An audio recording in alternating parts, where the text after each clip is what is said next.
apie vertimo įrenginį, bet galvojate, kad jo bus sudėtinga naudotis, aš jums parodysiu, kad yra itin paprasta naudotis. Taigi, kad jį pajungt. Ateina tokia adatėlė komplekte. Starom dėkliuką šitą. Įsidedam SIM kortelę.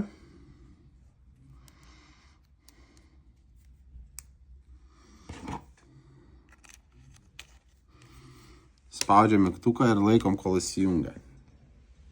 Jeigu jisai įsikrauna, yra laidas. Arba galite naudoti savo telefonų įkroviklį. C tipo laidas tinka, tai visi Samsungai, Androidai, iPhone'ai naujesni. Taigi, laukiam, kol užsikraus. Greit įsijungia. Taip pat baterija laiko apie 7 paras. Taigi, vidutiniškai naudojant išlaikys 7 paras. Viskas. Jisai įsijungia.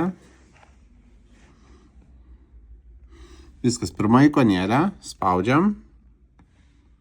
Iš lietuvių į anglų parinkta, bet galima pasirinkti 2 kalbas. Čia kairiai vieną kalbų porą pasirinkam, dešiniai kitą kalbų porą. Čia pasirinkta iš lietuvių anglų. Kaip norime kažką pasakyti ir kad išverstų, spaudžiam šitą mygtuką. Jeigu iš lietuvių į anglų spaudžiam šitą mygtuką, laikom ir šnekam. Sveiki, kur man rasti artimiausią degalinę? Hello, where can I find the nearest gas station? Puiku, išvertė labai greitai, taisyklingai. Dabar, jeigu norite, kad pašnekovas atsakytų, spaudžiate jau priešingą mygtuką, jisai kalba, laikot ir kaip jisai jau baigia kalbėti, atleidžiate. The nearest gas station is in the city center.